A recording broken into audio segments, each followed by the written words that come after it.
This is a reading of The River Between Us by Richard Peck, Chapter 8. Delphine, who didn't know she was a spy, spent feverish days planning for the night of the show. It was a great event, the last of the showboats before they were all turned into hospital ships for the soldiers, or gunboats. But my, how she fussed, turning out her trunks for finery. On an August day, hot enough to pop the corn in their rows, we heard that the showboat had cleared Cape Giroudeau and was making for us. Delphine napped that afternoon. Beauty sleep, Mamma remarked. Kalinda had said, me, I stay at home, but Delphine wouldn't hear of it. Mas none, Kalinda had to go because it was going to be a grand day, boo, boo, boo, and not to be missed. And who knows, maybe Kalinda wanted to go all along. With her, you never knew. She put a pot of her gumbo zerb at the back of the fire for a quick supper. We weren't hungry, but Noah had to eat. When Delphine summoned Kalinda upstairs, Cass went too. While they were up there, I pictured Cass and Kalinda with a foot apiece in the small of Delphine's back, yanking on her corset strings. By then, then by and by, Mama and me looked up from our work to see a stranger in the hall door. A perfect stranger. I jumped. It was a young lady, slender as a willow wand, her hair puffed over her little shell pink ears. She wore spriggy dimity with a froth of lace at her throat. Her rosebud lips were a good deal pinker than her ears. Her dark fringed eyes were cast modestly down. She looked up at us. It was Cass. Mamma dropped whatever was in her hands. My jaw was on the floor. Cassie, I said. Wet-eyed, Mamma whispered, "Girl, what have they done? Have they did to you?" But she couldn't take her eyes off Cass. I couldn't either. I wanted to make a run for her, but hugging had never worked. Now she was made of dainty china, too perfect to touch. But it was still Cass. She went shy after the first moment. When I could look away from her, I saw in Mamma something new, something of joy, even hope, just a flicker. But she nudged me and said, "You better skin upstairs and see what they could do with you." Heaven help me, I went up there. On the table that Delphine called her secretaire, where she wrote letters to her maman, I saw a fearful sight. It was a blazing coal oil lamp. On the glass chimney rested a curling iron, heating up. Delphine and Kalinda, in states of undress, turned on me. "Oh no," I said, "not the curling iron. You won't get red hot metal that close to my head." But they did. I was a lamb unto the slaughter as they worked me over, giving me curls fried like Delphine's to frame my face. They jerked me into a dress of hers. I could wear it without corsets. So little figure did I have. It was a transformation that cost me dear. I felt frizzled and scalped at the end of it and hobbled by petticoats. They showed me beautiful, tall, turquoise shell combs with glints of diamonds in them. "I can't wear them things," I said. "My head ain't big enough to carry them." "For your maman," said Delphine. In the distance, a showboat's whistle split the afternoon. "Excuse donc," she cried. "Hear that?" Her eyes flashed black fire because a steam calliope was playing Annie Laurie. The melody drifted over the water to us. We knew that song, parts of it, so we began to sing. Her brow is like the snowdrift, her throat is like the swan, her face is the fairest that the sun shone on. We danced and sang around the room, Delphine and me, while Kalinda looked on, almost smiling at us, jumping over the clutter of this sudden ballroom floor. It might be the last show we'd ever see, so they come from all over to see it. All Grand Tower was there except for the preacher and Mrs. Breeze. They come from Maconda, and people rode over from the Missouri side. We sat on the front row of skittery gold chairs. Noah Pruitt, hair slicked in his pa's coat, sat by his womenfolk as the town had not seen us before and never would again. Mamma hadn't unearthed the green silk from the death drawer, but she wore her otherwise best, and a black velvet ribbon that Kalinda had tied around her neck. Deft hands had drawn Mamma's hair out of its knot and dressed it high with the Spanish combs that struck sparks in the light. Behind us, the room buzzed, and for once, she didn't give a hoot what they might be saying. I'd never been on a boat of any sort, so I didn't know what to expect. We sat in a great satin lined, tufted candy box, glowing like high noon under the chattering chandeliers. It was exactly what I hoped the world would be, this bright, with gold dust in the air and throbbing with music. The Melodiers were on the stage playing their fiddles, drums, and horns. They played the audience in with songs they'd gathered from all the rivers they traveled. Come where my love lies dreaming, and Oh Susanna, and Drowned Maiden's Hair, and Old Dan Tucker. A drama came next, a player, and I'd never seen one. We were promised it had never been given before and was written in the light of recent events. Abe Lincoln strode onto the stage. The audience gasped, but it wasn't the real Abe Lincoln. It was a tall galoot with side whiskers like his. In the play, he wasn't exactly the President of the United States. He was the father of two daughters, though in real life, as we all knew, he only had sons. But they were such pretty girls, though painted up like Delphine with the prettiest dresses. As I'd never seen a play, it was hard to follow, but one of the sisters was dutiful, and I understood that. The other one was headstrong and seemed not to have a brain in her head. It took me most of the play to decide that the dutiful daughter represented the Union and the other one who wouldn't listen was the Confederacy. So there was a Yankee daughter and her sister. The play went on at some length with argument and weeping, but I can quote Abe Lincoln's last lines to this day. Then go, our rash sister, afar and aloof, run wild in the sunshine away from our roof. But when your heart aches and your feet have grown sore, remember the pathway that leads to our door. The curtain dropped, the band struck up the battle hymn of the Republic, and an American flag unfurled from the ceiling.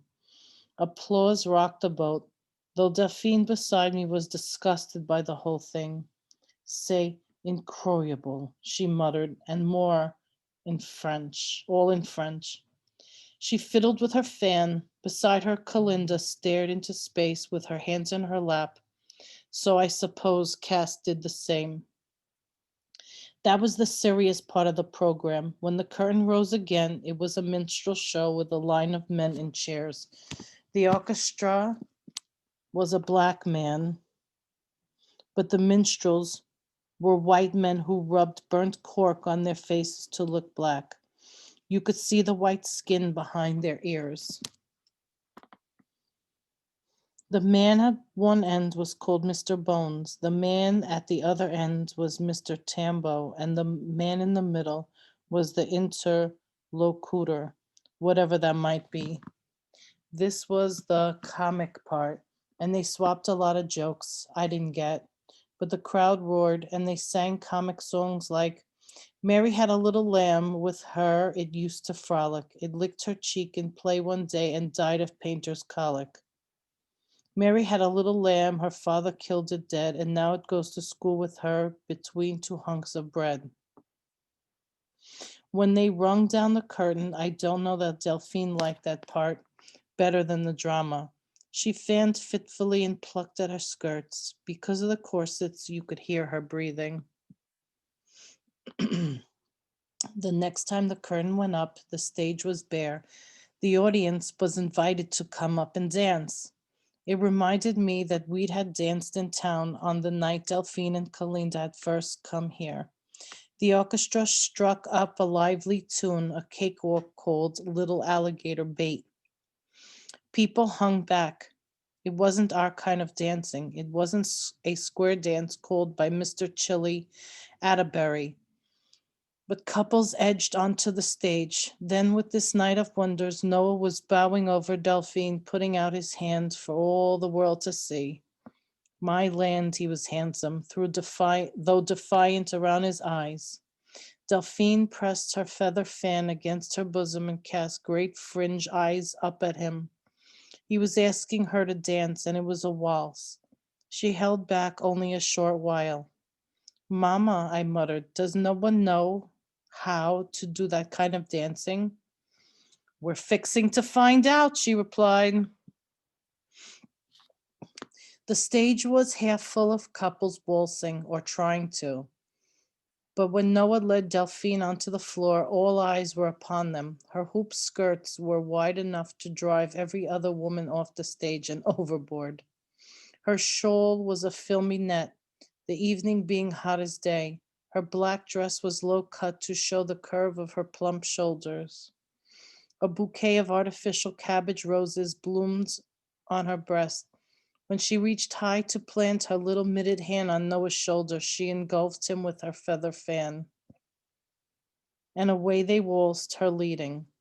It was a sight to behold, and everybody beheld it. Behind us, the same women who had resented Delphine's bonnet stood now to study the drape of her skirts. The men were all standing up too, bug eyed. They saw the Confederate spy bewitching the local boy, and given half a chance, Noah would have shortened the ears of any man who called him on it. Wonder followed wonder. A shadow fell over me, and there was Mr. William Hutchins bowing. I never been near him, and he was old. He was 25, if he was a minute. He put out his hand. Delphine had hesitated prettily. I shrank. He looked to Mamma. Mrs. Pruitt, might I have the honor of a waltz with your daughter?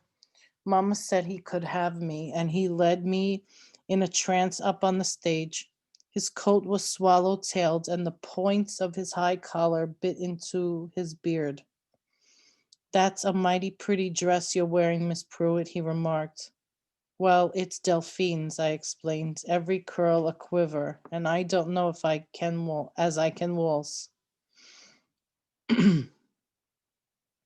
It was a right pretty dress, yellowish tursore with ribbons run through it. If you find the waltz is beyond you, Mr. Hutchins says, you need only to climb onto my boots, and I will do the steps for both of us. This was an odd notion that I forgot my fears and settled into the doctor's arms. I found I could waltz, if only for that evening, though I clumped some in my winter shoes. But Dr. Hutchings was an expert dancer. Being alone in years, he no doubt had much practice.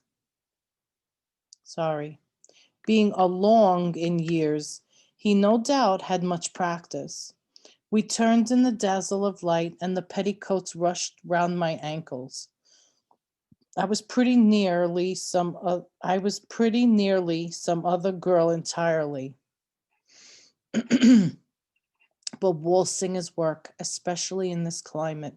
Even Delphine, who never minded the limelight, seemed ready to rest when we were returned to our chairs. She was flushed, though whether from dance or the nearness of Noah, her eyes didn't say. And then everything changed. One of the black men, the fiddler, crept to the edge of the stage and peered down at our row.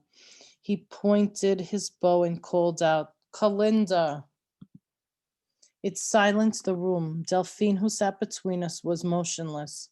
Kalinda stuck out her chin at the fiddler and then looked away. Dance, Kalinda. Boo jabum. Boo jabum. Kalinda shrugged him off, and my heart thumped. It was as if something had come up the river to claim her. I didn't know whether to fear for her or not. Allons danser, Kalinda, the man said, seeming to plead with her.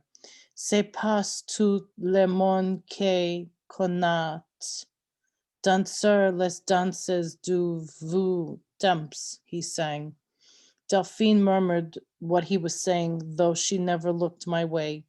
It is not everyone who knows how to dance the old time dances. The room held its breath when Kalinda rose at last from her chair. She glided straight back to the steps and on to the stage.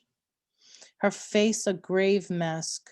Her tignon was patterned with palm leaves. Her skirts were 3 layers of gauze in Indian, each a different color. Of course, she was a dancer. Why hadn't I seen it the first time I ever laid eyes on her? She was a dancer in every step, every turn of her head. Then the melody struck up, and the strange, quick music tugged at her skirt tails. Her beautiful hands came up to grab the air. She held back from the song and then plunged into it. Allons dans Kalinda, danser colis Kalinda. Allons danser Kalinda, por favor, facher vales femes. The bandmen sang. Delphine, whose fan moved in time with the music, now chanted, Let's dance the Kalinda close together. Let's dance the Kalinda to make the old ladies mad. The music quickened and Kalinda writhed like a sack of serpents, but her face was sober as Noah's and her eyes elsewhere. Them who'd stood up to watch Delphine stood on their chairs now to see Kalinda's thrashing skirts. Her bare feet drummed the floorboards. There may have been some who covered their eyes at this wild and wanton dance, but they were behind me and I didn't see. I thought I'd pass out from surprise of it and the music that took you by the throat. Mama was a statue beside me. The audience began to keep time by clapping. Delphine fanned faster and swayed in her seat, a mirror reflecting Kalinda's every move. When Kalinda's head began to revolve to the music, so did Delphine's. They were both being called back by the mysterious place where they'd begun. It seemed to smell all the scents that traveled in their trunks, the spice and sweetgrass, the coffee and damp. At last overcome, Delphine sprang out of her chair. She rushed to the edge of the stage where Kalinda was throwing her skirts awash in the music. Danse coin, Delphine cried out, not herself at all. Danse. She shrieked, pounding the stage with her fist. It might have gone on till morning. The song had no beginning and no end, but Kalinda had danced herself into a frenzy. Her face was wet, and I saw she was crying. I didn't know she could. She plunged down the steps and up the aisle, past the astonished crowd, and away up the hill home. Cass would have cut out after her, but Mama caught her. Delphine turned back, blind from the edge of the stage. The black on her eyelashes ran in lines down her face. I saw then just how far from home she was. The song shuddered to a stop, and the melodias carried their instruments off the stage. Delphine collapsed into her chair. She dropped her head on my shoulder for a moment while the muttering crowds filed out behind us. The fiddler knew her, I said. All New Orleans know her. Delphine was reclaiming herself. You have not lived until you see her at the balls on Wednesday nights. You know her and 20 or 30 like her in the tignon, you see, and the skirts. You have not lived until you see them dance the Kalinda. It is a famous song. From the islands where she tapered off and closed a door in her mind. Her real name isn't Kalinda, I said to the silence. Mom, Cass, and Noah listened. Mas non chérie, Delphine said absently. She is called that because no one dances to the song as well. No one like my coin. All New Orleans is there to regard the spectacle. Every man, she is coin, an ancient name, older than the islands, back before. Another door closed inside her. She shut her fan and said no more. If life was a storybook, that would have been the night Noah left us for war. From the showboat stage, his face aglow in the footlights. He as good as announced his love to Grand Tower. He had someone to leave behind him when he went. But he stayed till the eve of our 16th birthday in September. I hated the birthday we shared from that day forward. He went as the other boys did, in the night to spare us goodbyes, like a thief in the night, Mamma said, trying in vain for bitterness to keep her heart from breaking. Her eyes lost their faint glint of hope and went dead. They only sparked again when I did my poor best to comfort her. Though we rarely touched, I put my hand on her arm, then for however that might help. But she jerked herself away as if my touch burned her. I had nothing she wanted. She wanted Noah. But he was gone from us, and the time the showboat come was a bright dream I must have had before the world went dark.